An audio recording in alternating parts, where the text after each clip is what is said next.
that the sun shines down its power to all the world and makes the wind blow strong as it will. I wonder how gentle rains can fall upon the land, so lovely earth can stay lovely still.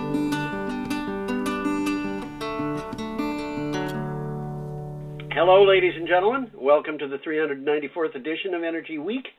Today is the 19th of November. We are starting a week ago today on the 12th of November. And you can go to my blog, geoharvey.com, to find if you want to read further on any of the articles that we're talking about. Or you can follow links that are available at BCTV's posted materials, which are at BrattleBoroTV.org and also at YouTube, and they may be elsewhere. I don't know. Before we start, though, I want to point out we have to raise some money to keep this show on the air. And this is a commercial, folks. This is a commercial. Sorry about that. If you go to the BrattleBoroTV.org site, you can donate there to support this show. And you go to the site, BrattleBoroTV.org, and scroll down to the bottom of the screen, and then about the fourth little gray box from the left, you'll see a thing that says Support Local Broadcasting. You click on that, and then you follow the instructions to donate any amount you want, from $1 to, I think we were looking last week for $3 billion. Is that right, Tom? A little bit less than that. A little less than that. We need 300. Billion. Huh? 300 billion. No, not 300 billion. Just $300. And if you click on that, you can find that you can do that by a credit card. You can do it by PayPal. The one thing is you have to get the message to BCTV that the donation is to support Energy Week. And when I tried this, I found that using a credit card, I could leave that message just below where it's asked for the amount. There was a box that I could click on to leave that message. But when I went to PayPal, it said something about communicating with BCTV, but it didn't give me a place to do it. So if you can't do that and you want to do it through PayPal, my suggestion is contact BCTV and tell them that you've made the donation. They'll know that the donation came in, and just say that your donation is to support this show. And you could do that by email or you could do it by phone. Everything at BCTV is managed perfectly, so it will all get straightened out in the end. This had all been supported by the cable TV companies, but that has changed. Well, thank you, Donald Trump. Yeah. He knew what we were saying about him, and he didn't want us to continue. So, be a rebel. Support BCTV. Anyway, we're going to... I want to just mention that some of these articles that we're going to talk about are well worth looking at. I'll try and call your attention to some of them. And if you got the time, click on the link there and pull it up and read them. Some of them are really good. Some are really good this week. Yeah, that's true. So do you want to start, Tom? Might as well. Can't dance. We're starting on Thursday, November 12th, and we're starting with an item from CNN. And the photograph, by the way, is a photograph of a hurricane. I don't remember. I think this is... I don't know which hurricane the photo. They all look like that. They all look like that. You can see where it is because in the upper left-hand corner of the picture, you can see the borders of the panhandles of Texas and Oklahoma kind of drawn in on the photograph. So okay, so this is hitting the Gulf Coast. Yeah, absolutely. Which has happened several times this year. I think there are people who can't count as high as the number of times it's happened this year. Okay, what do you got for a title, Tom? Hurricanes are maintaining their strength farther inland as the planet warms. Absolutely, and we had that with Hurricane Irene a bunch of years ago. Bizarre. Oh, that was bad. I lost a car in that. Yeah, and Vermont was flooded Flat Street. Vermont was slammed by a hurricane. When does that happen? Usually we hear about people in Massachusetts or something. Okay, in recent years, hurricanes are rapidly intensifying more often, dumping higher amounts of rainfall, and even moving more slowly because they move over warmer water. Now they're getting more rain. Yeah, a study shows they are maintaining their strength after landfall much longer. Well, over the last 50 years, the time that it has taken for a hurricane to weaken after landfall has almost doubled. It's that is a situation that I really didn't anticipate. I didn't expect that. I would expect the hurricanes to be more powerful and rainier, because that's pretty obvious why that happens. But why they would go farther inland, I don't know. I don't remember the article giving us enough explanation for that. I don't think it did. But what they do say is this will continue unless substantial measures are taken to curb global warming. Duh. We're going to have to take some amazing measures to curb global warming. We've got too much carbon dioxide in the air. The atmosphere is not as warm as it's going to get with the amount that we've got there, and we're just keeping putting it in. We're going to have to start drawing it down really hard if we're going to stop this kind of weather. Well, we're going to have to get the people who can make it happen to really listen.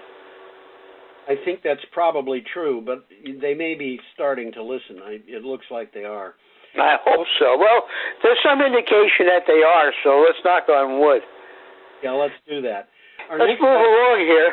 Yeah, our next item is from Renew Economy, and it has a picture of wind turbines. This is wind turbines and trees. Yeah, that's right. Well, let me give you a rundown on it. Fortescue, if that's how you pronounce it, Fortescue leads the stampede into green energy with stunning plans for 235 gigawatts. That's a lot, guys, of wind and solar.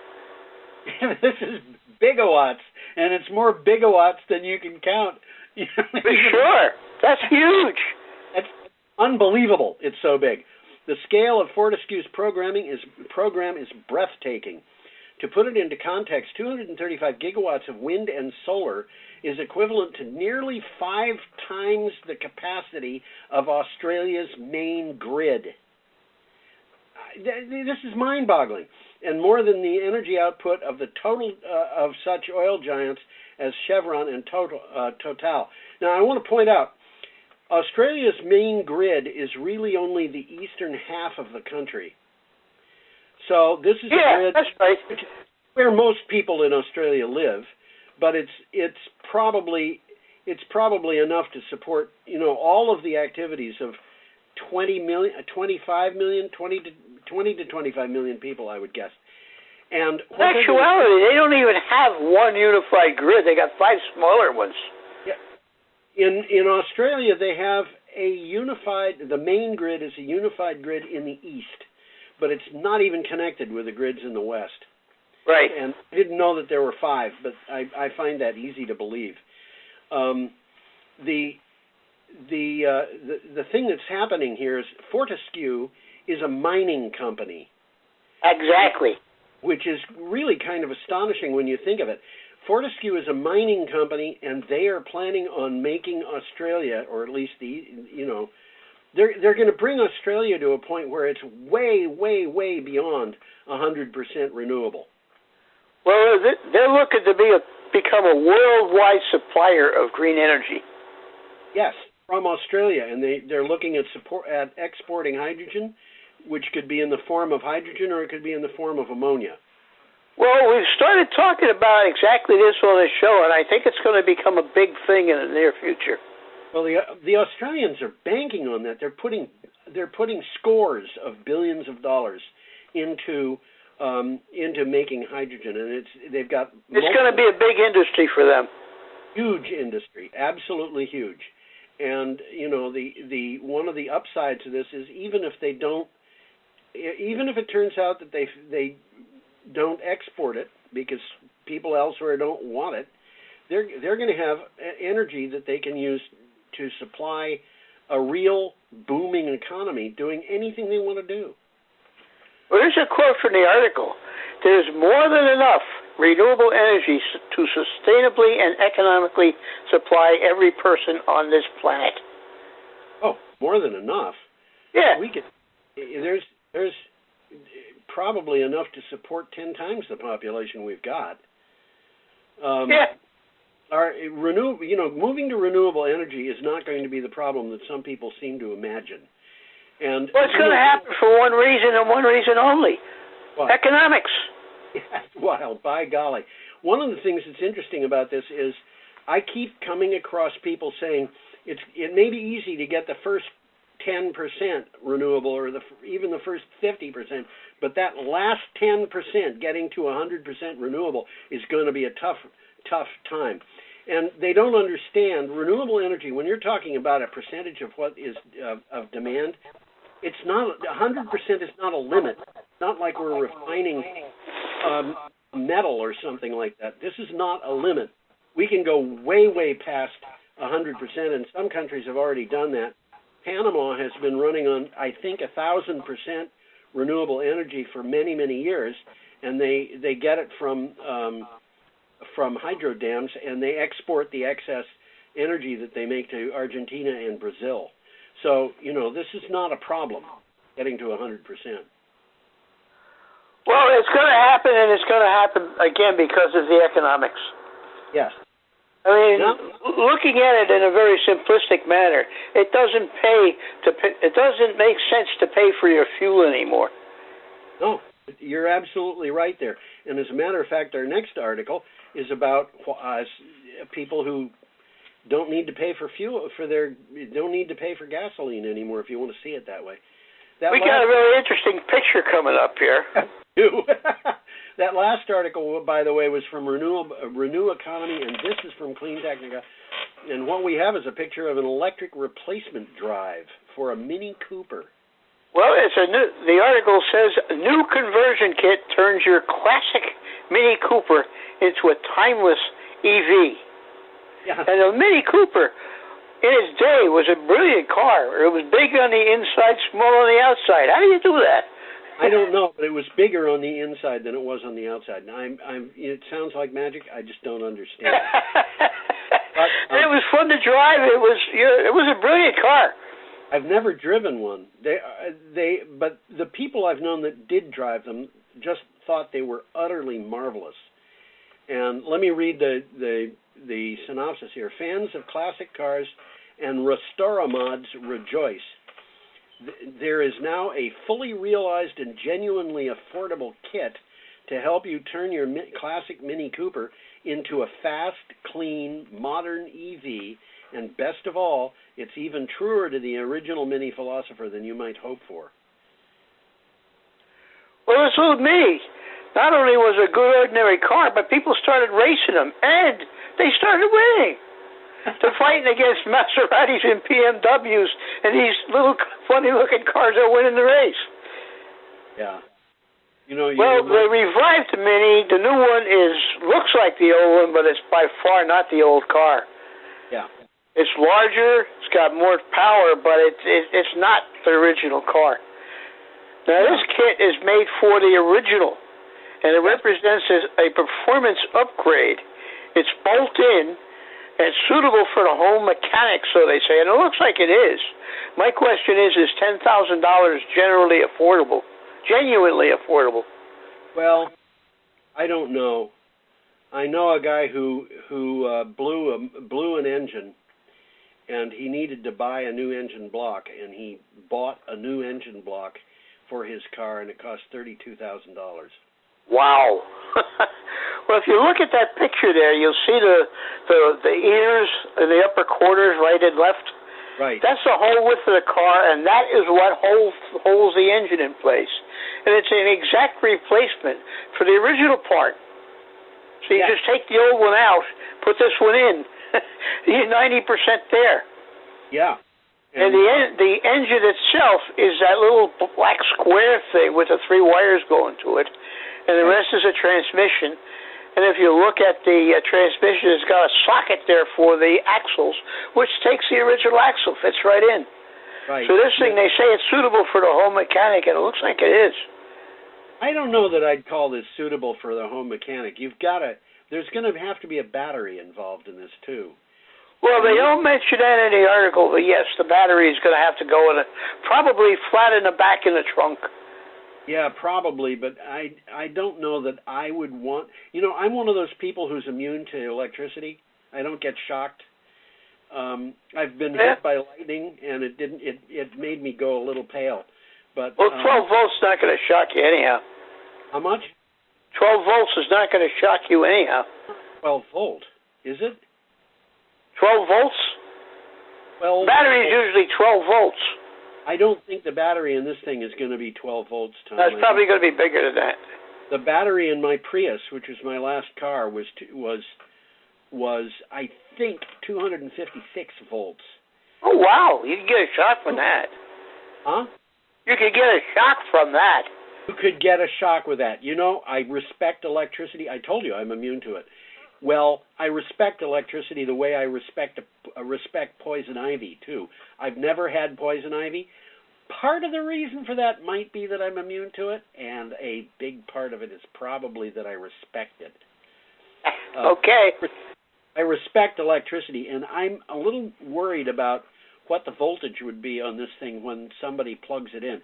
The Toyota Prius, the Toyota people were not permitted to work on the electronics of that, or the electrical system for that car, until they had been specifically instructed for it. And the cars, if they were going to work on that, had to be on a big non-conducting mat. So if they're going to say that it's appropriate for a home mechanic, well, maybe it is, but I'd be cautious. Well, you don't stick your finger in a light socket, Yeah. I used to do that, too, just to feel the electricity. I could feel 110 AC. I did that once when I was very young. I never did it again. I used to do it every once in a while to show off. Because it never really bothered. Well, let's move along here. We got a picture of a peat bog coming up. Okay. We have a picture. This is Friday, November 13th. We have a picture of a peat bog. World Heritage status for Scottish peat bogs could help the UK hit net zero goals. A lot of pictures in this article. It's worth looking at. Yeah, who'd have thought? This is from the Guardian. There is hope that about 1,400 square kilometers of the most pristine peatland in northern Scotland will soon be much closer to the status of a first World Heritage peatland. Ecologists say peatlands covering only 3% of the Earth's land surface may hold 30% of the carbon stored on land. Well, that 1,400 square kilometers, it's almost the size of Windham County. Yeah. And this is just in northern Scotland, and these peat bogs, 3% of the world's land surface is covered by peat bogs. Let me suggest something to you, Tom. Yeah. If we built peat bogs in places where there aren't any peat bogs, we might be able to draw down a lot of carbon out of the atmosphere. Well, the article says that peatlands release CO2 as they dry out and degrade. Yeah, so you got to protect these peat bogs. Yeah, by the way, we have peat bogs right here in Massachusetts, in Cape Cod. That's where they grow the cranberries. I used to live in Plymouth, and there's a lot of cranberries growing down there, and that used to be peat bogs. It was also cranberry bogs because they're native. Same bogs. They're bogs. Yeah. But who'd have thought? The flow country they're talking about is an expanse of peatland in North Scotland, and it's the single largest carbon repository in the world. Wow. And they also mention, when you talk about peat, I automatically think of Ireland. And up to 85% of Ireland's peatlands are strip mined to fuel power stations. They're already degraded. So that's not good news. They could be regenerated, a lot of them. A lot of those peatlands could be regenerated, and that would draw down a lot of the carbon. Makes sense.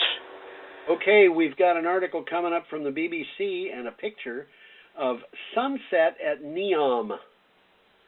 Well, Neom is this new desert city that they're creating from nothing in Saudi Arabia on a northwest corner, and it's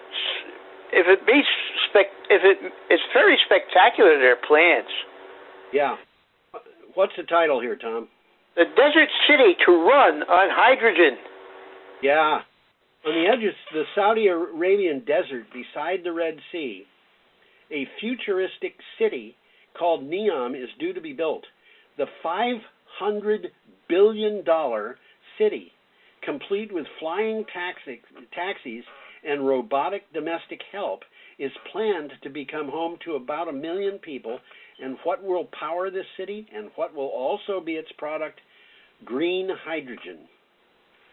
I had a bad link on this one. I really had a hard time finding the article, and I really couldn't find the article, but I did get the information.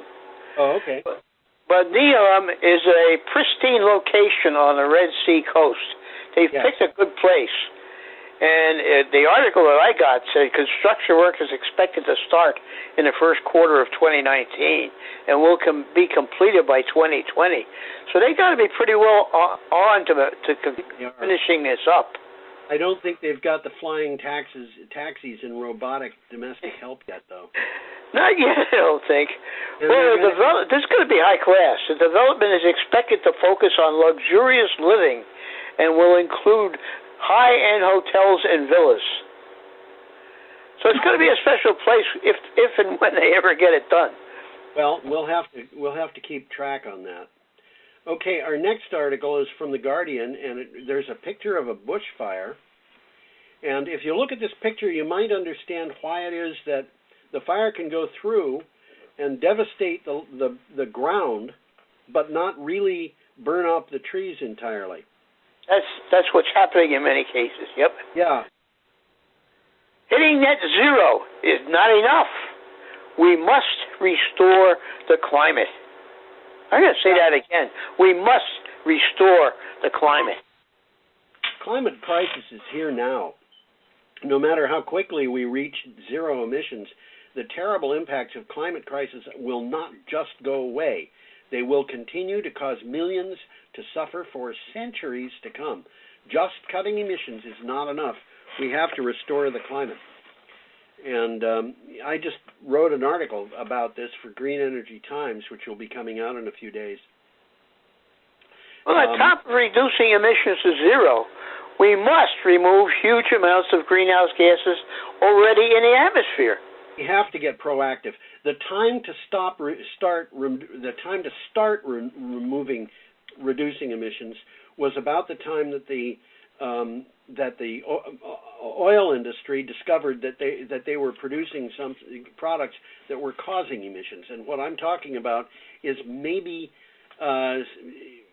65 years ago, maybe 60 years ago. That was when we should have started. And we really should have started getting proactive about drawing down emissions maybe 20 years ago. And the fact that we've had people purposely preventing us from doing this is, I don't know, Tom. You know, it's all about money, baby. Yeah, but after the Second World War, there were the Nuremberg trials, and they were based on laws that had never been written. You know, if the idea was, well, if you're killing people, even if the government of the country you're in tells you to do it, that doesn't mean it's right. And they were punishing. That was just following orders.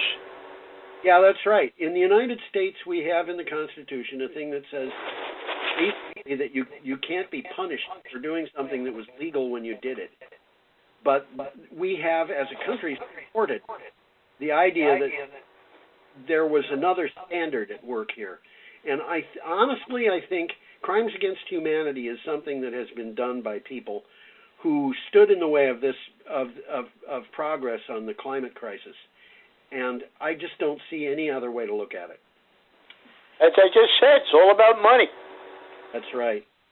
Okay, unless you've got more on that, we're up to Saturday, November 14th. Yeah, we got a nice picture of Sylvia. Sylvia, a boat, the Vasa Tour.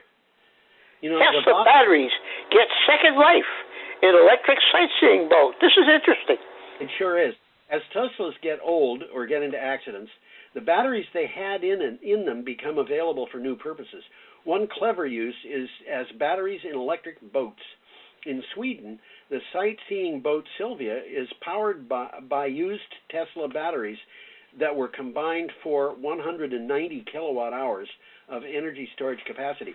So that's 2 or 3 Tesla batteries that are in that boat and drive it around. Well, Tesla has a 110 horsepower electric motor, which allows it to cruise for 14 hours before recharging. That ought to be enough. I would think 14 hours, my God. And for economic reasons, they're looking at what they call second life batteries. Batteries that may not have the full charging and power capabilities to run an EV, but have more than enough for other applications. Right. They very often they just don't produce as much power as they would as you would want in the car. So that's called oomph. Yeah, that's right. It's oomph. That's a technical term, but you know, they aren't going to give you the pickup that you want, but they still will store a lot of power. And this boat doesn't need pickup like a car does. It's just going to. No, it's a tour boat. They go slow. They want them to go slow. They want to give you time. Absolutely. Absolutely. Kind of a pretty boat. Yeah, it's neat. It's neat. Interesting backstory here. The boat is called the Vasa, or the tour is called the Vasa, and the Vasa was a Swedish warship that sank in 1628. Yeah, after it had traveled about a mile. Absolutely. And they didn't have the ability to raise the boat then, so she lay in Stockholm Harbor till 1961. Yes. When they pulled the ship out, it had a remarkably intact hull due to the heavily polluted waters of Stockholm Harbor. They were so highly toxic that even the toughest microorganisms that break down wood had difficulty surviving. Yeah. Interesting development.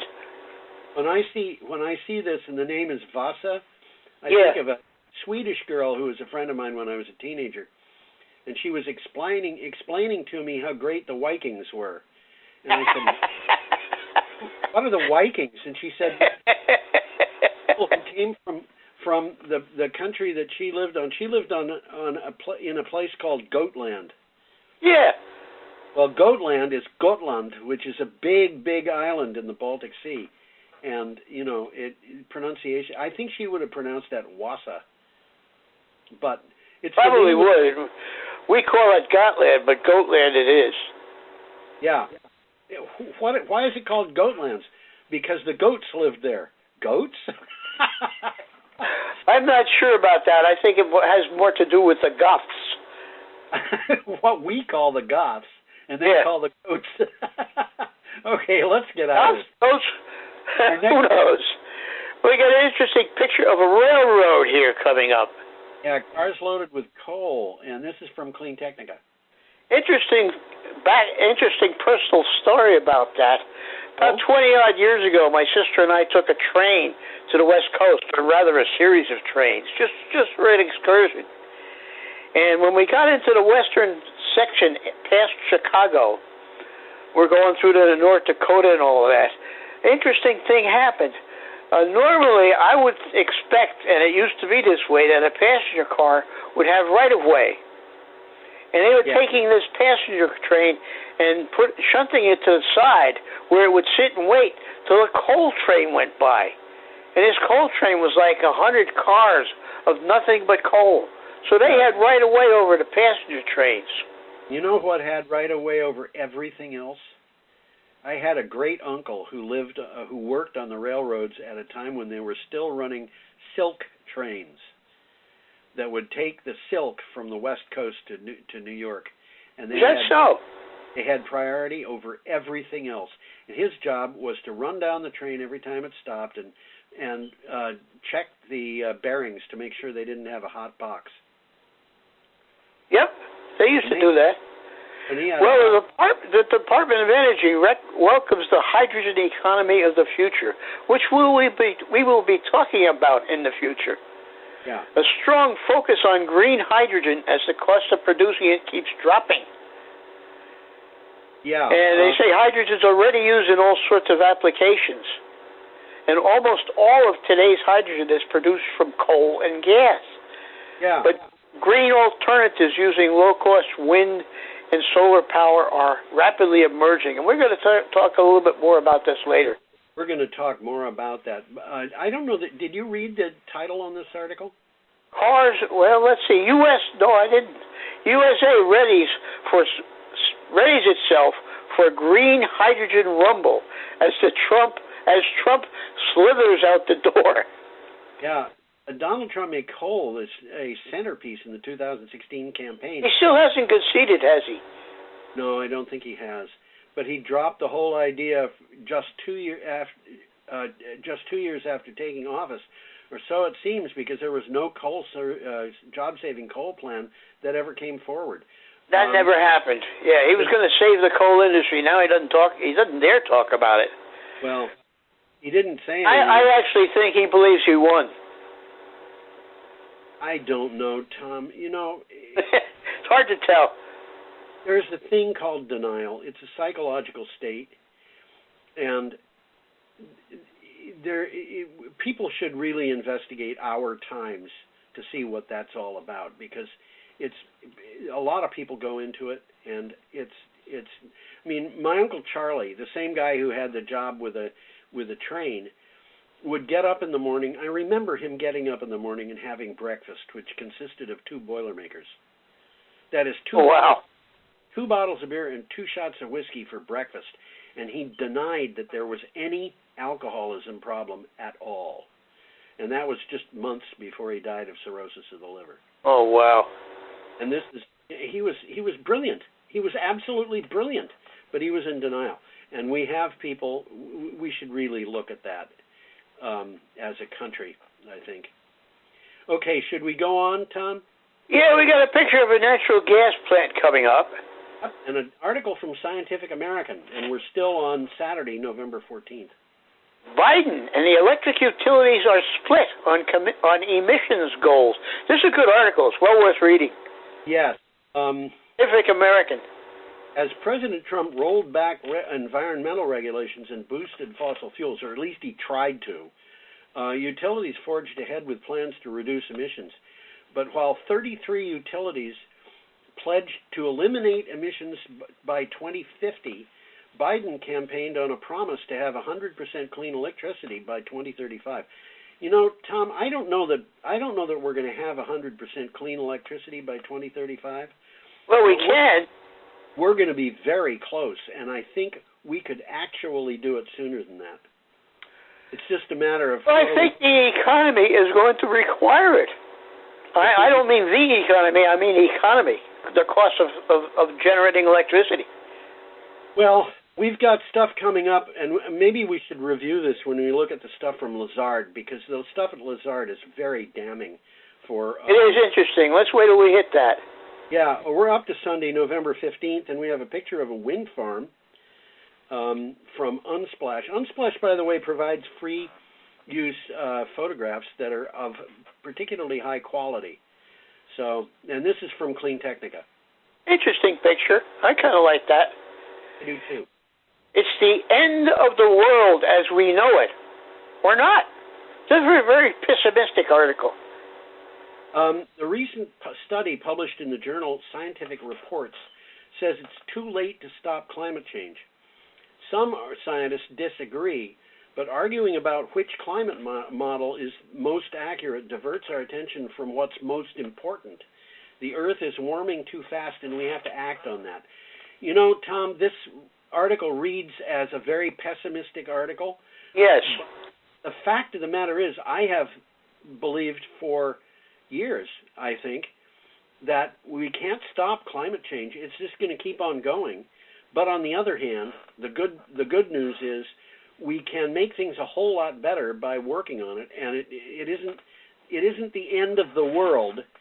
We might say it's the end of the world as we know it, but the world as we know it has gasoline-powered cars, and it has, you know, you can go through the things that we shouldn't be doing one after another. That's the end of the world as we know it. So maybe the end of the world as we know it is a good thing.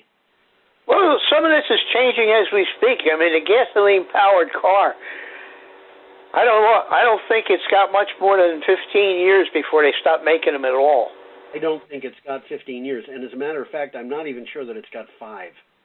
I wouldn't bet it against you, I'll tell you. Oh, well, the article is a worst-case scenario, but that's still scary. Yeah. Joe Biden could do something that Donald Trump showed how to do, and that is tell GM, in Donald Trump's case, you have to make face masks. Stop making these cars. And GM did it.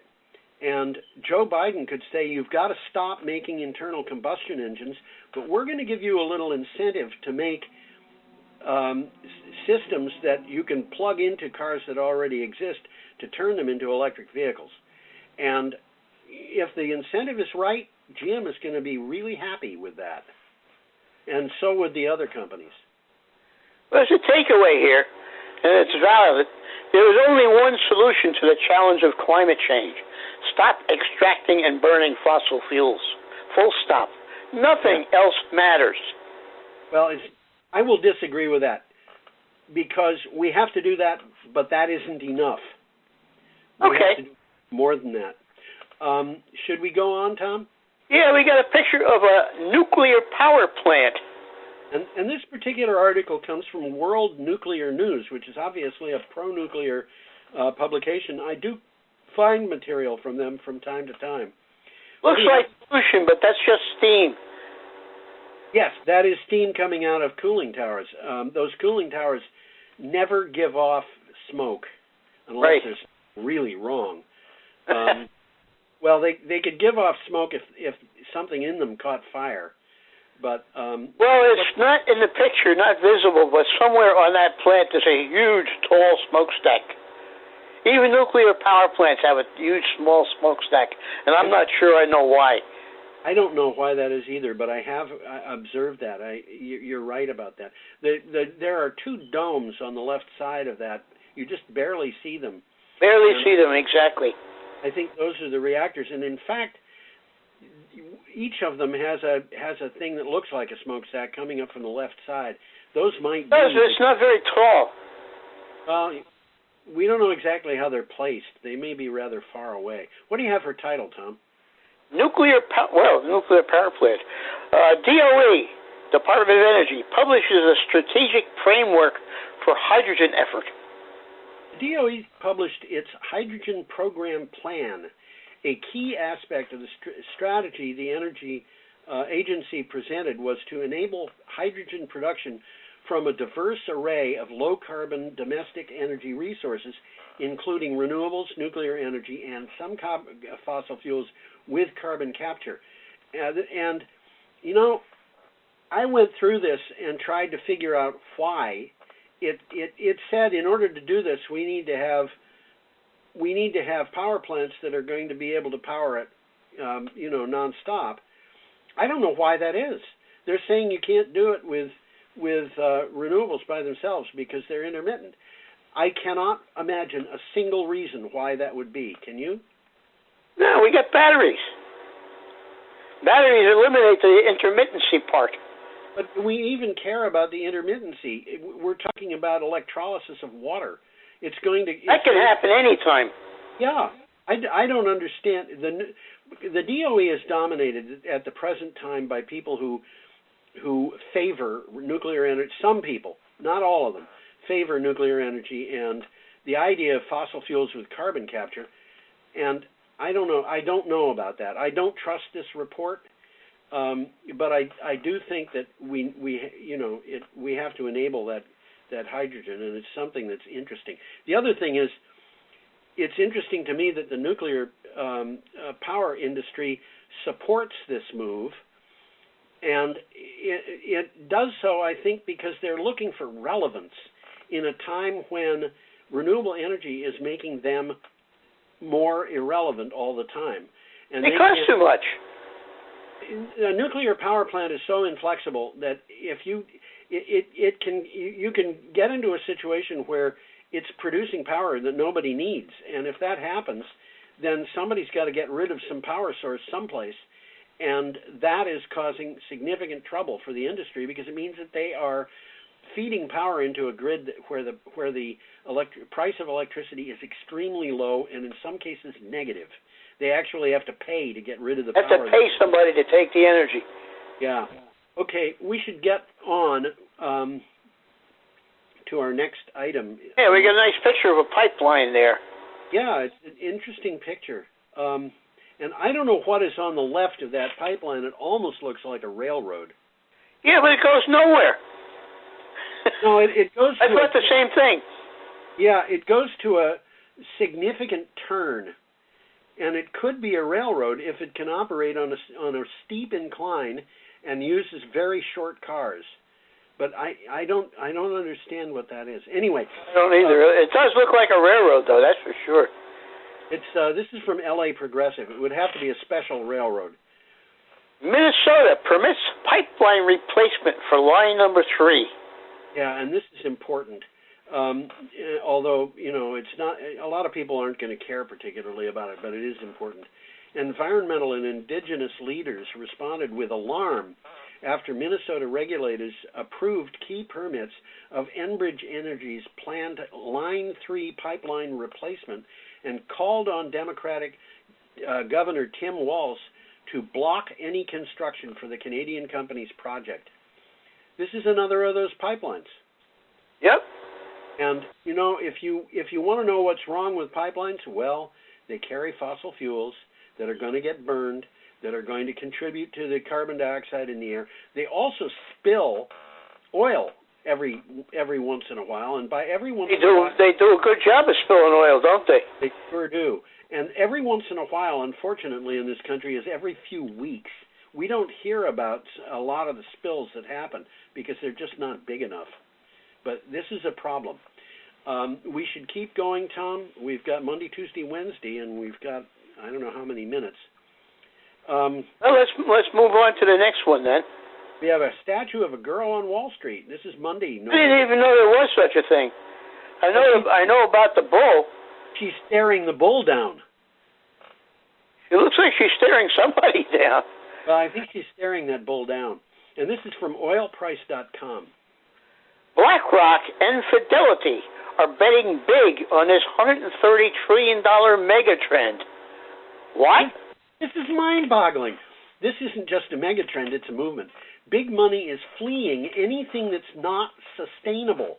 That's very interesting. By 2022, PricewaterhouseCoopers says that 77% of institutional investors will stop buying non-ESG products entirely. ESG is environmental, social, and corporate governance.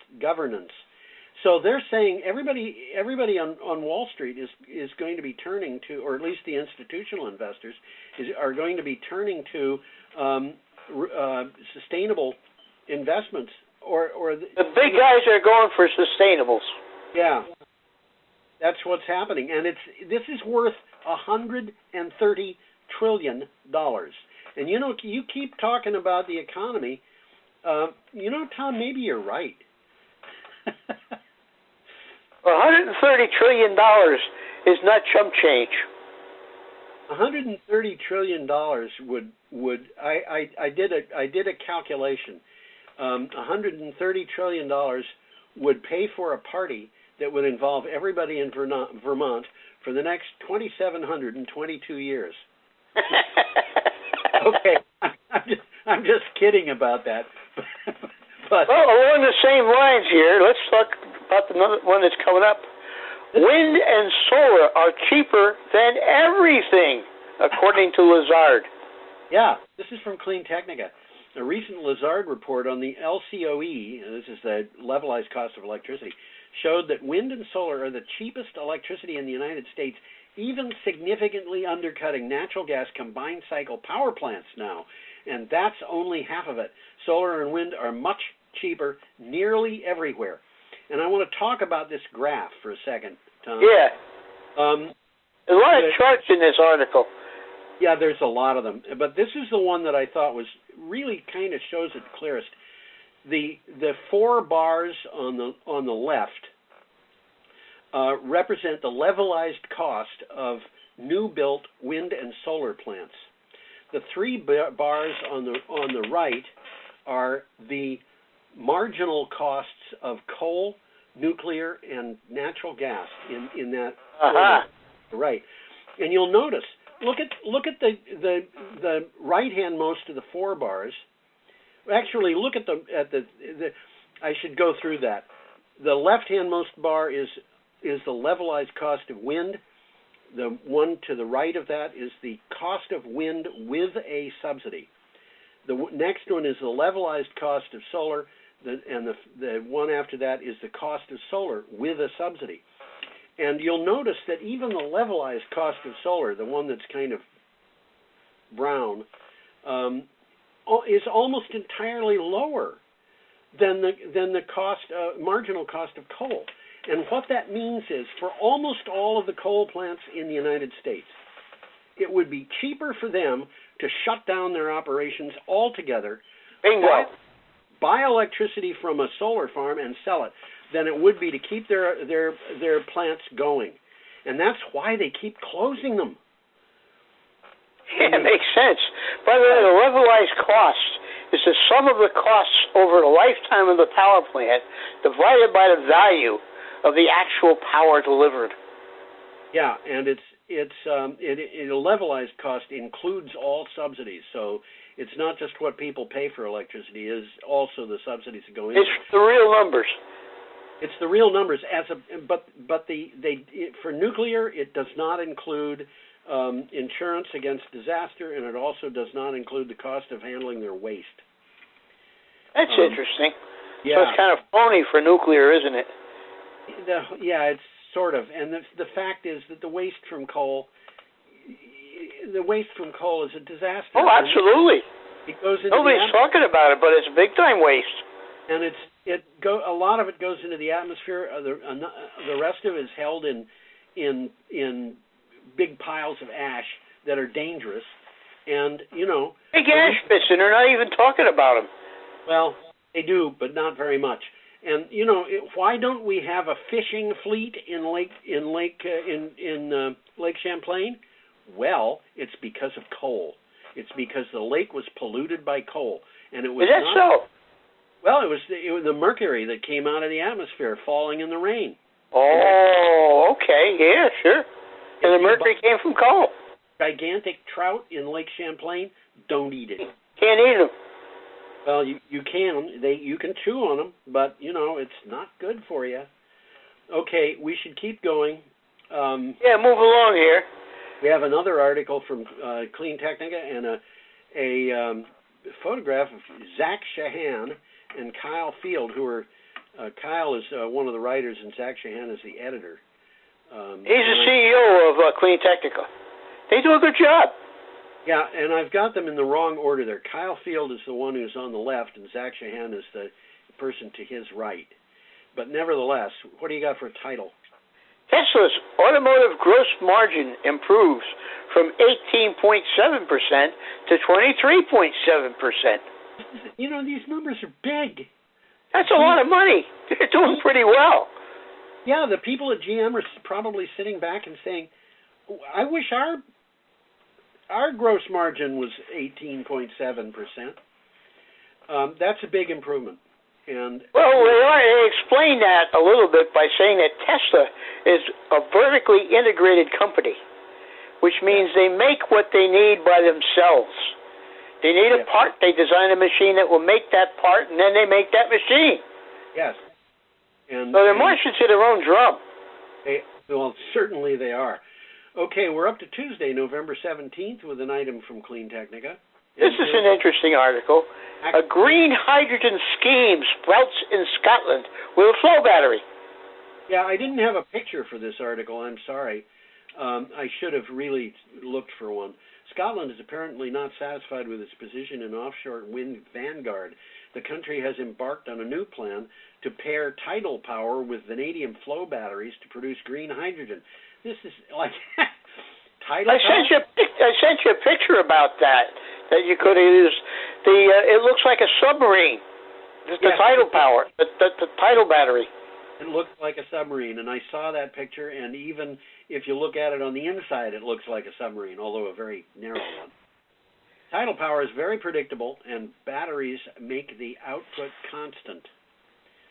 So, well, tidal power uses water that moves back and forth 4 times a day. yes, So it's reliable. you know exactly when it's going to come.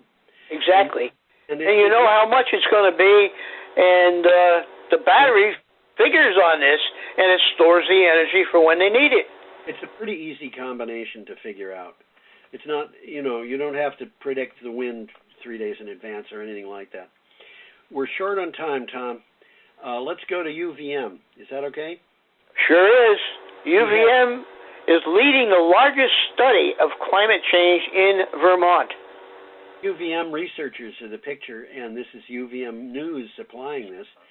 Since the 1980s, folks have been putting cinder block on a pond when it freezes.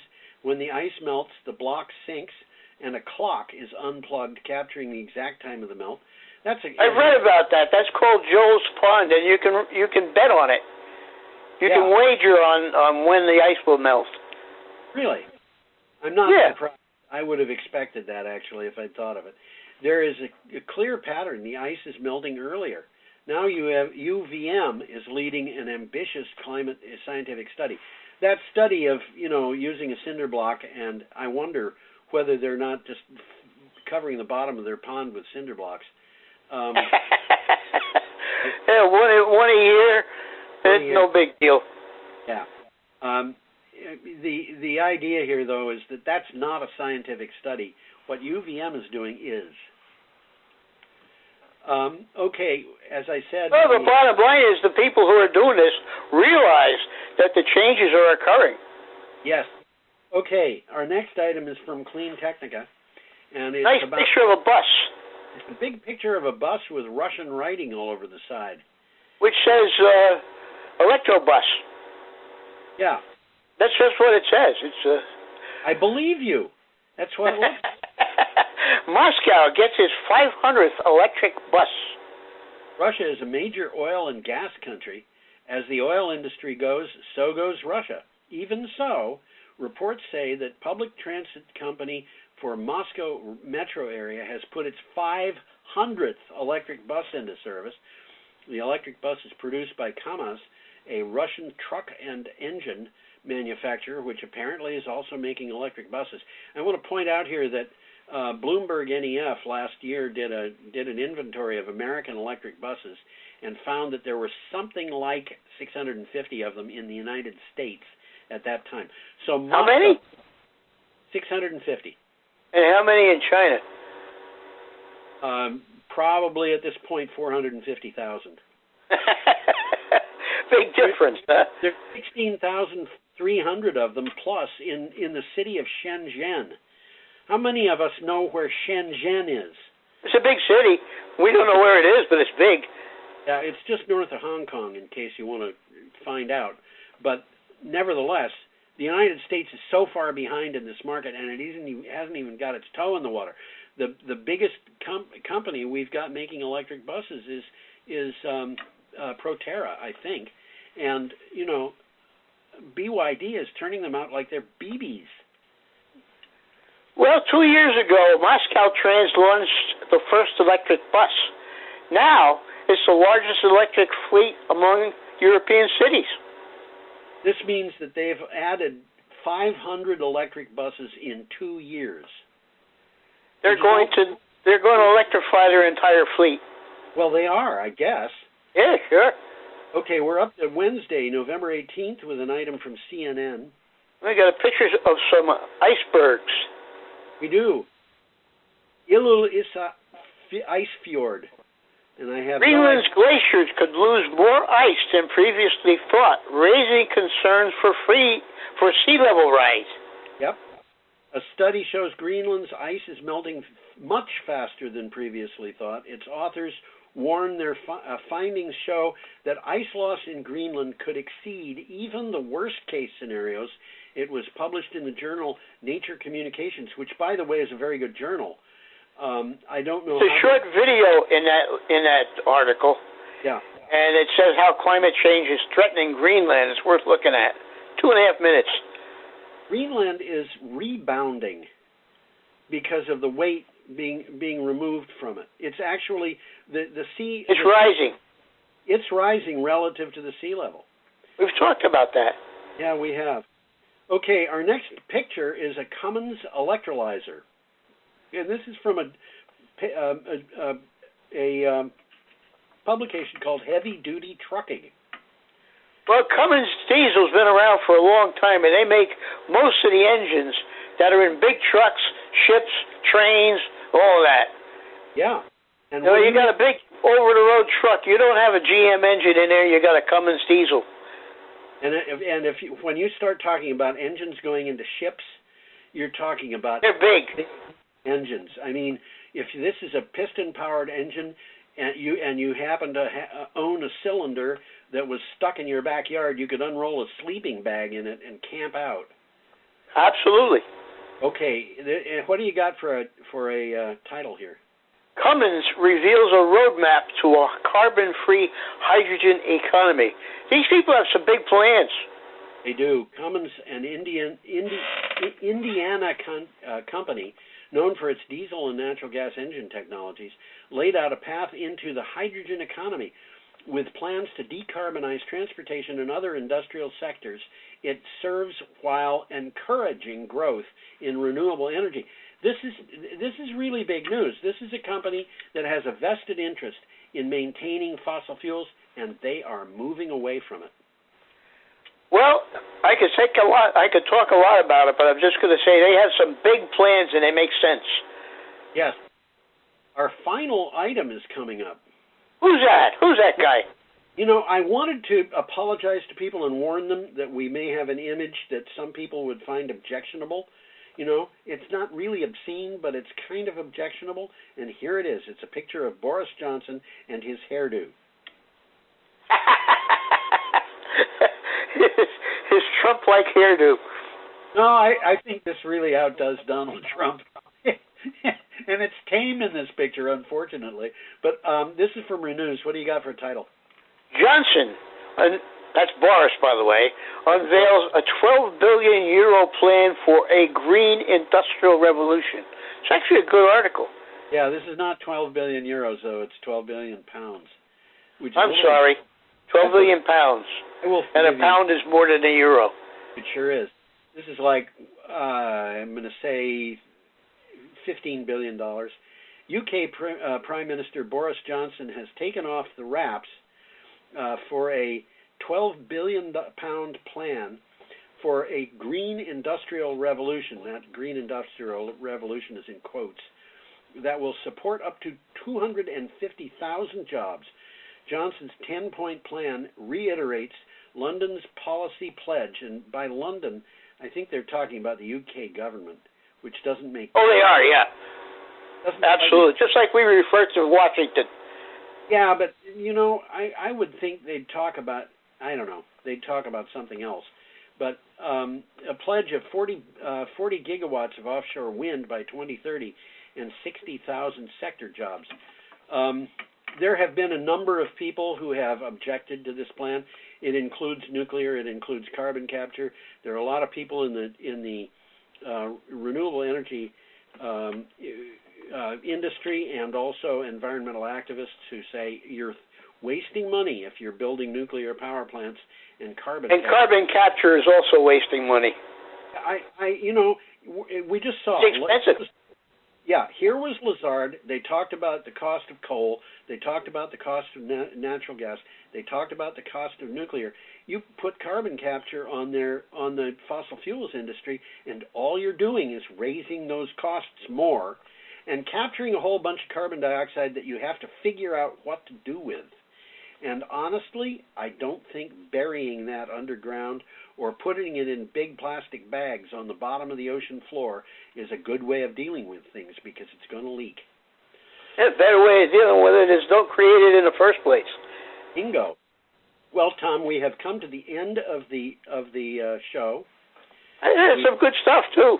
Yeah, we did this time around. So what we have to do is invite everybody to come back next week. Everybody will imagine I am waving goodbye. And so am I. It's true. I'm telling you the truth. I'm actually waving. Goodbye. Goodbye. I'm not going to make myself a liar.